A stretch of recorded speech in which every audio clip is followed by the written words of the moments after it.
বন্ধুরা, আজ আমি একটি তামিল ভাষার হরর মুভি ব্যাখ্যা করতে যাচ্ছি, যা একটি লোককাহিনী ভিত্তিক ডাইনি পেজের উপর ভিত্তি করে তৈরি হয়েছে। এটি একটি ডাইনি ভিত্তিক হরর, তাই এটি একটি বাস্তব গল্প বা বাস্তব গল্প দ্বারা অনুপ্রাণিত বলা যেতে পারে। আপনি বলতে পারেন যে মুভিটি বেশ আকর্ষণীয় এবং এটি এই বছরের সর্বোচ্চ রেটেড তামিল হরর মুভি। তো বন্ধুরা, আর দেরি না করে যাওয়া যাক গল্পের দিকে। গল্পের শুরুতে আমরা এই দম্পতিকে দেখতে পাই, যারা তামিলনাড়ুর আরানমানাই কাদকরি মালাই জঙ্গলে ছিল, যেখানে তারা উভয়ই ক্যাম্পফায়ারের করে উপযোগ করছিল। ছেলেটির নাম রাম, যে কাঠ সংগ্রহ করতে কিছু দূরে যায়, যেখানে সে মাঝপথে একটি ত্রিশূল দেখতে পায়, যা বেশ অদ্ভুত ছিল, যা সে একপাশে সরিয়ে রেখে একটি ছোট কুঠার দিয়ে গাছের কাণ্ড ক্যাটু করে, যাতে সে এর সাহায্যে আগুন জ্বালাতে পারে। তারপর সে অনেক কষ্টে সেই কাণ্ডটি ভেঙে ফেলে এবং সে ভিতরে একটি পেরেক দেখতে পায়।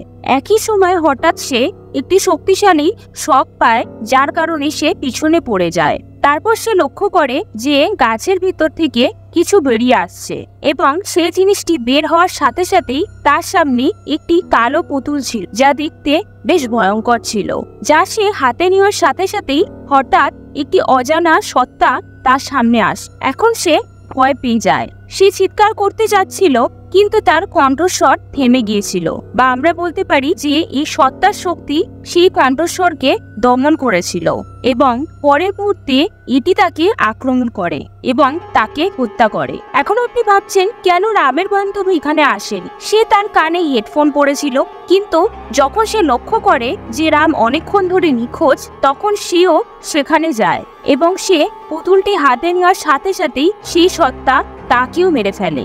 আমরা তার চিৎকার শুনতে পাই, যা একটি বিষয় স্পষ্ট করে দেয় যে যাই হোক না কেন, সেই পুতুলের ওপর কোনো নিয়ন্ত্রণ নেই। অবশ্যই কিছু ধরনের কালা জাদু থাকতে পারে এবং যা তার কাছে কিছু আত্মা সংযুক্ত করতে থাকতে পারে। ঠিক আছে, এখন কয়েক মাস কেটে যায় এবং আমরা একটি বন্ধুদের দলকে দেখতে পাই, যেখানে 5 জন ছিল, যাদের নাম ছিল চারণ, ইনা, জেরি, ফের এবং চারক। যেখানে চারণ এবং ইনা একটি দম্পতি এবং তারা সবাই মিলে একই শুরুতে জঙ্গলে ট্রেকিং করার পরিকল্পনা করছিল।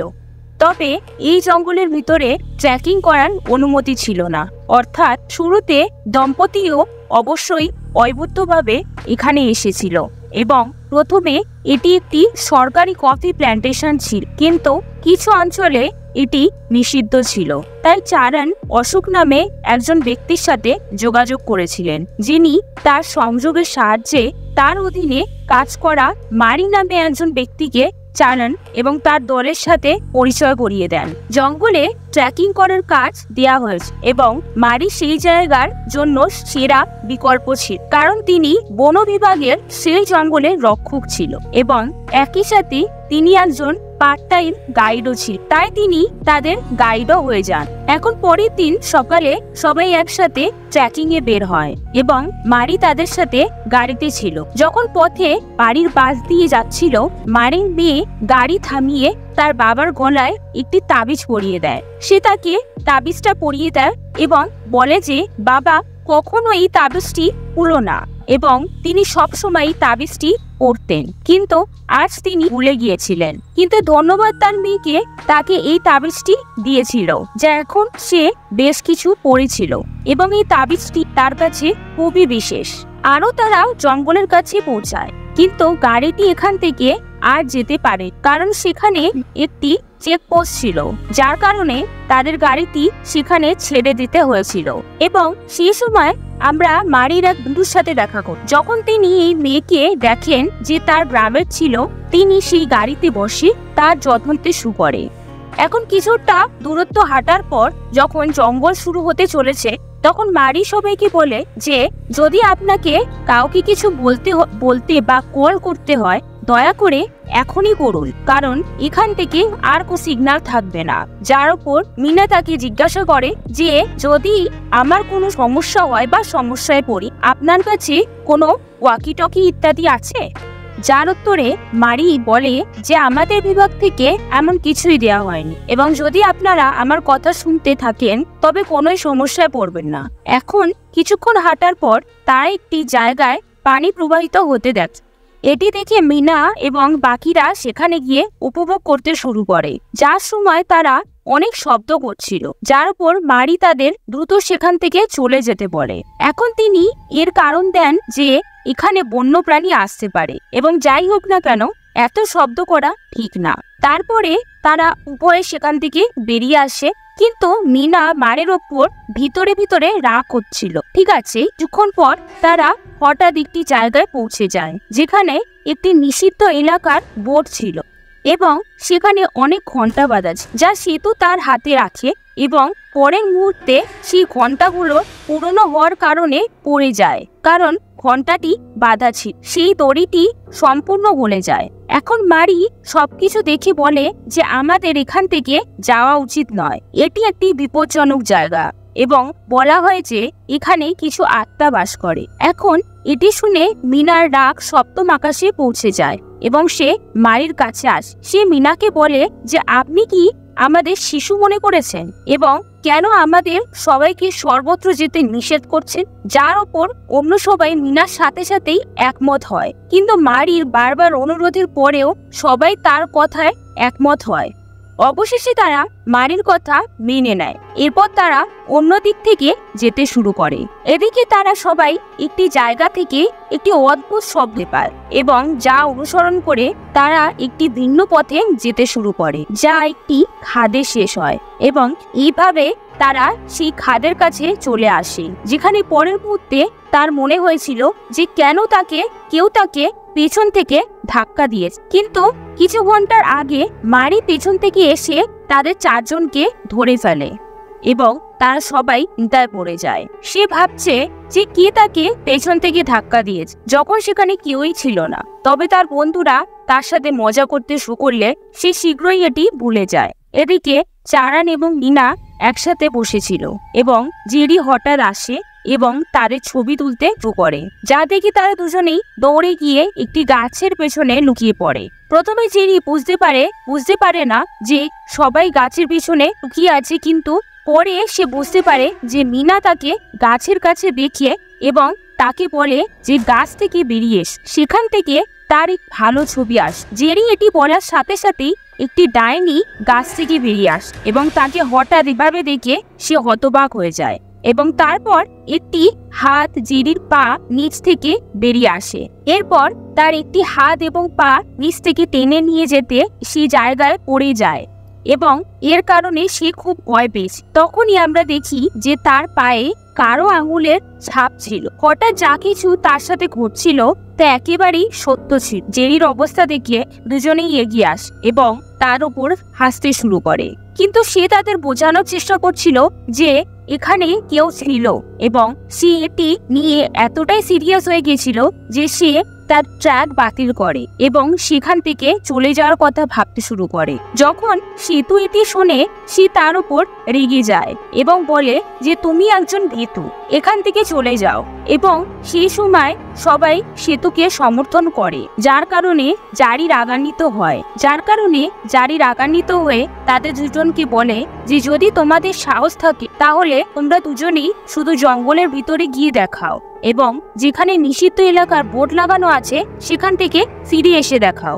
মারিও তখন এই সমস্ত কথা শোনে, কিন্তু তখন সেখানে কেউ তার কথা শোনে না।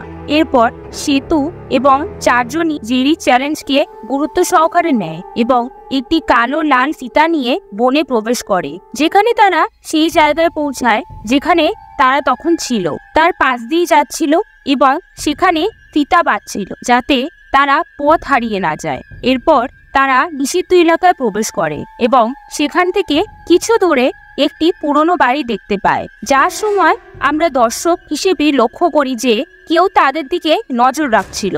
তারপর দুজনেই বাড়ির ভেতরে যায়, যেখানে তারা এই অভিশপ্ত পুতুলটিকে খুঁজে পায় যা শুরুতে দেখা গিয়েছিল, যা চারু তার হাতে নিয়ে একটি সেলফি তোলে। তারপর সে তার পিছনে সেই ডাইনিটিকে দেখে যাকে আমরা আগেও দেখি, যাকে দেখে সে খুব ভয় পায় এবং তারপর সে তাকে বাইরে দেখতে পায়, যার কারণে তার অবস্থা খারাপ হয়ে যায় যে সে একেবারেই দুজনকেই দেখছিল। সে কিভাবে সেই জায়গায় উপস্থিত হয়েছে সে সেতুকে বলতে শুরু করে যে সেখানে একটি ডাইনি আছে, কিন্তু সেখানে কেউ দেখতে পায় না। অন্যদিকে চারান এবং মারি দুজনের জন্য চিন্তিত হয়ে শুরু করেছিল। তাই তারা তাদের যায়, যেখানে তারা তাকে মাঝপথে খুঁজে পায়। চারুকে অজ্ঞান অবস্থায় আহত অবস্থায় পাওয়া যায়, কিন্তু দুজনেই তার কাছে গিয়ে তাকে সাহায্য করতে শুরু করলে চারজনেই জোরে হাসতে শুরু করে এবং সেতুও সামনে এসে হাসতে শুরু করে, যাতে দুজনেই বুঝতে পারে যে দুজনেই মজা করছিল এবং এর ফলে তারা দুজনেই খুব রেগে যায়। মারি তার উপর রাগ করে বেস ক্যাম্প ফিরে আসতে শুরু করে চারণের কাছে এবং তারপর দুজনেই লক্ষ্য করে যে সেতু এবং চারজন ইতিমধ্যেই বেস ক্যাম্পে ছিল। চারজনই ভয় কাঁপছিল, যাকে দেখে সাধনের হঠাৎ মনে পড়ে তাহলে তারা দুজনে কে ছিল যারা তাকে মজা করছিল। এরপর যখন সে পিছনে তাকায় তখন সে দেখে যে চারু এবং সেতু, যারা একই ডাইনির সন্তান, তার দিকে শয়তানি হাসি দিয়ে তাকাচ্ছিল। এসব দেখার সময় তারা উপস্থিত হয় এবং যার পরের মুহূর্তে অদৃশ্য হয়ে যায়। হঠাৎ এখন এই ডাইনিটি তাদের সাথে খেলছে। এখন মারিও এই জিনিসগুলি লক্ষ্য করে এবং সে সবাইকে বলে যে সে ফিরে এসেছে, অর্থাৎ পেচি, অর্থাৎ সে ডাইনির নাম ছিল পেচি। এরপর সে পেচির গল্প বলতে শুরু করে যে তার নিজের গ্রামের একজন মহিলা ছিল যে কেরালা থেকে কালো জাদু ছিল এবং সে তার অনুসারীদের সাথে বনে কালো জাদু করত, যার ফলে এই ঘটনাটি ঘটেছিল যে হঠাৎ করে গ্রামের অনেক লোক মারা যেতে শুরু করে এবং অনেক লোক নিখোঁজও হয়। লোকেরা শীঘ্রই বুঝতে পারে যে এর পেছনে পেচি ছিল এবং তারা তাকে থামাতে গিয়েছে, কিন্তু সে এত শক্তিশালী ছিল যে সে কয়েক মুহূর্তের মধ্যেই তার ক্ষমতার সাহায্যে অনেক লোককে হত্যা করেছিল। যখন গ্রামবাসীরা এটি একজন ঋষিকে বলেছিল তখন তিনি বলেছিলেন যে সে শয়তানের উপাসনা করে এবং বিশেষ করে এটি একটি আচার অনুষ্ঠান করছে যেখানে মানুষকে হত্যা করা হয়, বলি দেওয়া হয় এবং এটি অমর হওয়ার বর প্রদান করা হয় এবং পেচিকে হত্যা করা যায় না, তবে তাকে অবশ্যই বন্দী করা যেতে পারে। এরপর গ্রামবাসীরা ঋষির অনেক কথার অনুসরণ করে দ্বিতীয়বার পেচির উপর আক্রমণ করেছে, যার ভেতরে তার দেহ পা ধ্বংস হয়ে গিয়েছিল, কিন্তু তার আত্মাকে বন্দী করা হয়েছে এবং এর একই ভয়ঙ্কর পুতুলের ভিতরে একটি গাছে ঝুলিয়ে রাখা হয়েছে, যা শুরুতে ছেলেটি গাছ থেকে ফেলে দিয়েছিল এবং পেচি মুক্তি পেয়েছিল এবং যা তারা পেচির দেহটি কাছাকাছি কবর দিই, যার কারণে পেচি বনের বাইরে কাউকে কিছু করতে পারে না। এর একটি এলাকা বন্ধ ছিল এবং তাই সেখানে একটি নিষিদ্ধ এলাকা বোর্ড লাগানো হয়েছে এবং এটি করা হয়েছিল যাতে কেউ এর ভিতরে যেতে না পারে। সেই ঘণ্টাগুলি সম্ভবত সেখানে ছিল, এটি পেচিকে থামানোর জন্য, তার ক্ষমতাগুলিকে থামানোর জন্য বোঝানো হয়েছে, কিন্তু এটি ভেঙে এবং চূর্ণ বিচূর্ণ হয়ে গিয়েছিল। সবচেয়ে বড় বিষয় হলো এখানকার কফি বাগানও একই কারণে বন্ধ হয়ে গিয়ে এবং এখন আপনি বুঝতে পারছেন যে রাম এবং তার বান্ধব কি হয়েছিল। পেচি তাকে হত্যা করে, কিন্তু এখন তারা গভীর ভিতরে চলে গিয়েছে এবং চারু এবং সেতু পেচুর বাড়িতে ভিতরে ঢুকেছিল। এখন সবাই এই গল্পটি শুনে খুবই ভয় পেয়ে যায় এবং ঠিক সেই মুহূর্তে তারা বনের বাইরে আসতে শুরু করে। এরপর সবাই তাদের জিনিসপত্র গুছিয়ে নিচ্ছিল যখন জেরি বুঝতে পারে যে তার ক্যামেরা হারিয়ে গেছে, তাই সে ক্যামেরাটি খুঁজতে বনের দিকে যায়, কারণ এটি তার জন্য খুবই মূল্যবান ছিল। মারি তাকে হাজারবার থামানোর জন্য বলে, কিন্তু সে শোনে না। এরপর মারিও তাকে অনুসরণ করতে শুরু করে এবং কিছু দূর যাওয়ার পর জেরি তার ক্যামেরাটি খুঁজে পায়, যার সাথে সে ফিরে আসতে শুরু করে, কিন্তু তারপর সে তার পিছনে দুটি মারি দেখে, একটি তার কাছে এবং একটি তার থেকে দূরে, যা দেখে সে মনে করে যে তার কাছে থাকা মারি অবশ্যই একটি মায়া এবং তাই সে তাকে হেলে দেয় এবং সেখান থেকে পালাতে শুরু করে, যেখানে এটি আসল বাড়ি যাকে সে ঠেলে দিয়েছিল এবং যে দৌড়েছিল সে ছিল পেচির কৌশল।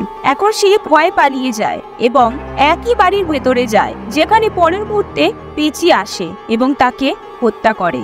এখন মারি যে জেরির সাথে গিয়েছিল একা ফিরে আসে, যাকে সিতু এবং নীনা খুঁজে পায়। মনে হচ্ছে মারি অবশ্যই জেরিকে হত্যা করেছে এবং মারিও সবকিছু করছে, অর্থাৎ সে জটিল বিষয়টি এতটা বিশ্বাস করছিল না যে সেতু মারির ওপর রেগে যায় এবং তাকে মারতে শুরু করে।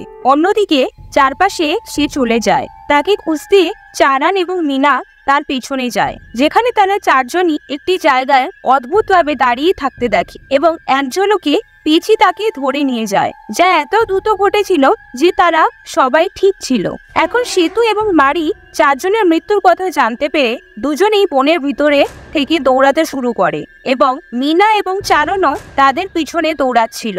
এর মধ্যেই মারি অনেক দূরে পালিয়ে যায় এবং তার জায়গায় মারি ছদ্মবেশ ধারণ করে সে তিনজনেই পেঁচির বাড়ির কাছে যেতে শুরু করে, যা সেতু বুঝতে পারে এবং চারান এবং মিনাকে দেখে বাধা দেয়। অন্যদিকে আসল বাড়িকে দেখানো হয়, যার ওপর পেঁচি আক্রমণ করতে আসে, কিন্তু কোনো কারণে সে মাঝপথে থেমে যায় এবং সেখান থেকে অদৃশ্য হয়ে যায়, যাতে মারি বেঁচে যায়। কিন্তু এটি কিভাবে ঘটে? পেঁচি তাকে হত্যা করেন, কারণ মারি যে তাবিজটি পড়েছিল তা তার মেয়ে তাকে দিই। এখন আমরা লক্ষ্য করি যে মিনা নিখোঁজ হয়েছে, যাকে চারান এবং সেতু খুঁজতে শুরু করে। তারপর তারা তাকে পেঁচির বাড়িতে দেখে, যা দেখে সেতু সেখান থেকে পালিয়ে যায় এবং চারান মিনাকে নিয়ে যায়। তারপর আমরা সেতুকে দেখি। পালানোর সময় জেরিকে আহত অবস্থায় দেখা যায়, যাকে সে সাহায্য করতে যায়, কিন্তু কেবল সূর্য নয়, একই ডাইনিটিও পেঁচি এবং পরের মুহূর্তে সেও পেঁচির শিকার হয়ে যায়। যখন চারান এবং মিনা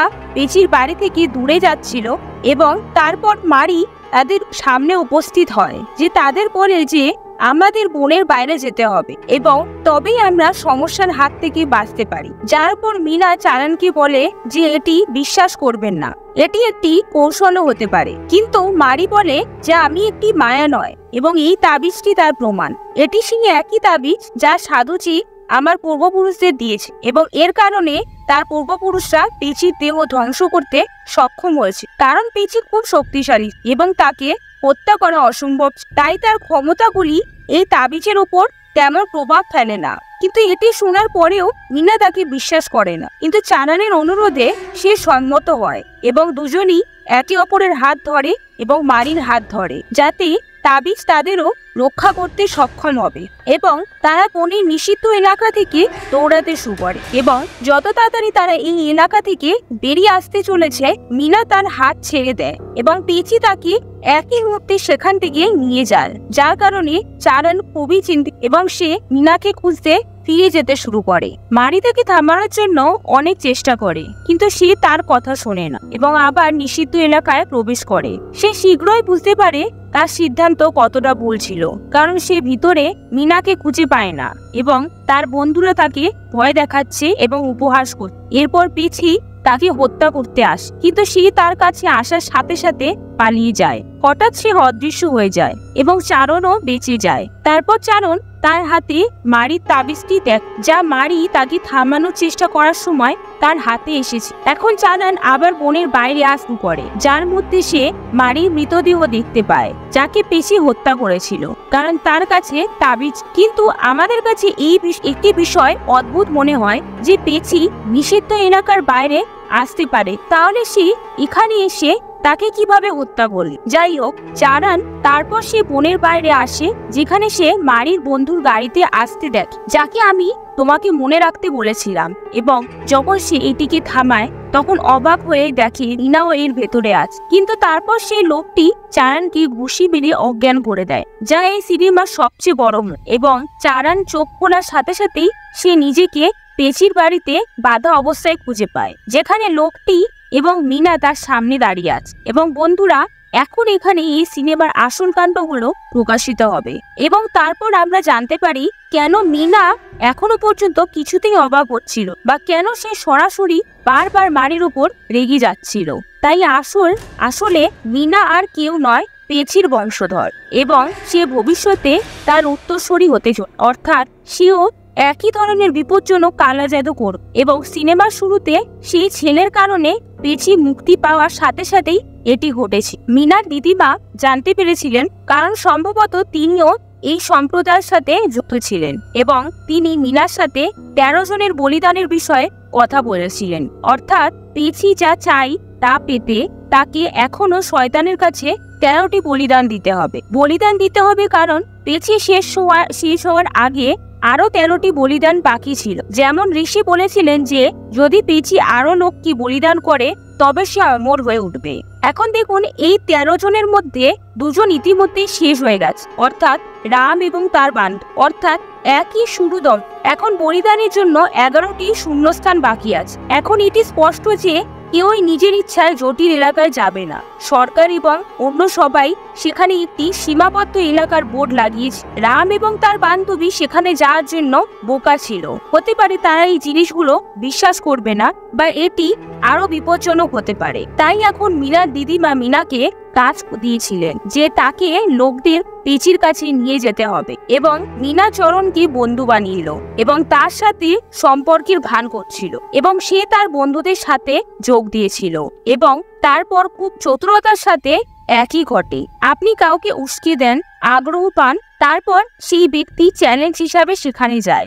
এখানেও একই ঘটনা ঘটেছে। এমনকি সবচেয়ে বড় বিষয় হলো, যেমন আমি আপনাকে বলেছিলাম, বলা হয়েছিল যে পেচির ক্ষমতা সেই সীমাবদ্ধ এলাকার সীমাবদ্ধ ছিল, কিন্তু মারি তার বাইরে মারা গেছে। তাই মারিকে পেচি হত্যা করেনি, বরং মীনা নিজেই একটি ছুরির সাহায্যে হত্যা করে এবং এটাই ছিল কারণ মীনা মারিকে পছন্দ করত, কারণ সে তাদের বিপজ্জনক স্থান থেকে দূরে রাখতে চেয়েছে। যেখানে মীনার লক্ষ্য ছিল সে তারা সেই স্থানে যাক।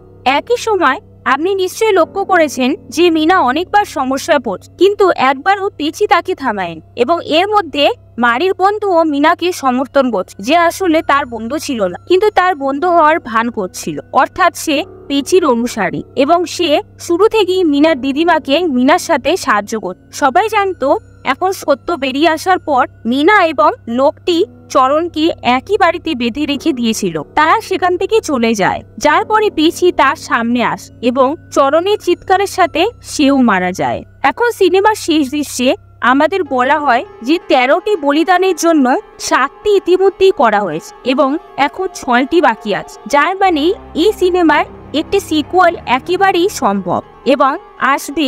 এই সিনেমাটি একটি বিশাল হিট হয়েছে এবং এখন সিনেমার শেষ দৃশ্যে আমরা এটি দেখতে পাই।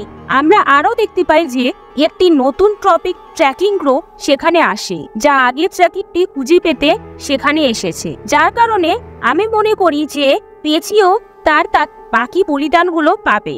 এটি সম্ভব যে মীনা তাদের সবাইকে নিয়ে যাবে। এটি এসেছে এবং বুম, এর সাথে পেচি সিনেমাটা এখানেই শেষ হয়। তো বন্ধুরা, যদি আপনাদের এই গল্পটি ভালো লেগে থাকে তাহলে আমার এই ভিডিওটিকে একটা লাইক করুন এবং এরকম আরো ইন্টারেস্টিং মুভির গল্প শোনার জন্য আমার চ্যানেলটিকে সাবস্ক্রাইব করতে ভুলবেন না। ধন্যবাদ।